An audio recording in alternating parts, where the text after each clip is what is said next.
ലബനനിലുള്ള ഹിസ്ബുള്ളയുടെ തലവൻ ഹസൻ നസ്രുള്ള ഇസ്രയേൽ ആക്രമണത്തിൽ വധിക്കപ്പെട്ടതിന് തൊട്ടുപിന്നാലെ നിർണായകമായ മറ്റൊരു നീക്കത്തിലൂടെ അവരുടെ കമാൻഡർ നബീൽ കൗക്കിനെയും ഇല്ലാതാക്കിക്കൊണ്ട് വധിക്കപ്പെടുന്ന ഹിസ്ബുള്ള നേതാക്കന്മാരുടെ പട്ടിക 20 ആക്കിയിരിക്കുകയാണ് ഇസ്രയേൽ.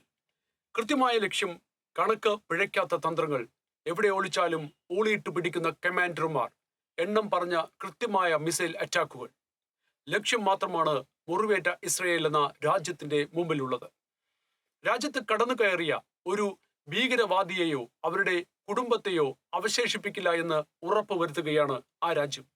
എണ്ണത്തിൽ അല്ല, കാര്യപ്രാപ്തിയിലാണ് വിജയം എന്നത് ഇസ്രയേൽ തെളിയിച്ചിരിക്കുന്നു.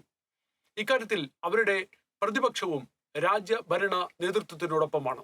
ആക്രമണത്തിൽ കൊല്ലപ്പെട്ട ഭീകരന്മാരുടെ ഐഡന്റിറ്റി കാർഡും കൊല്ലപ്പെട്ടവരുടെ എണ്ണവും അവരുടെ ചിത്രങ്ങളും തെളിവായി കാണിക്കണമെന്ന് വാശി പിടിക്കുന്ന മറ്റു ചില രാജ്യങ്ങളിലെ പ്രതിപക്ഷ നേതാക്കന്മാരുടെ രീതിയല്ല അവിടെയുള്ള പ്രതിപക്ഷത്തിന്.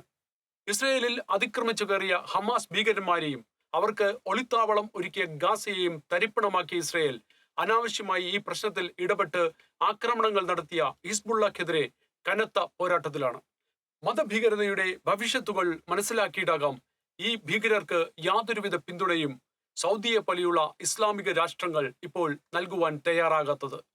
കൂടാതെ ഇറാനിലെ ജനങ്ങൾ തീവ്ര മതചിന്ത വെടിഞ്ഞ് പുരോഗമന ആശയങ്ങൾക്കു വേണ്ടി വൻ സമരങ്ങൾ നടത്തുന്നതും മതവാദികളെ ആകെ ഉലച്ചിട്ടുണ്ട്.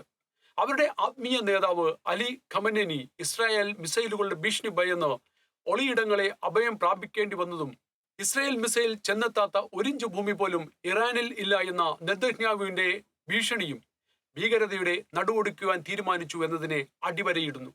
ലോക കോടതിയുടെ നിർദ്ദേശം പോലും കാറ്റിൽ പറത്തിക്കൊണ്ട് ഇസ്രായേൽ ഡിഫൻസ് ഫോഴ്സ് നടത്തുന്ന കടുത്ത ആക്രമണങ്ങൾ ഭീകരതയെ സർവനാശത്തിലേക്ക് തള്ളിവിടുമെന്ന് നമുക്ക് പ്രത്യാശിക്കാം.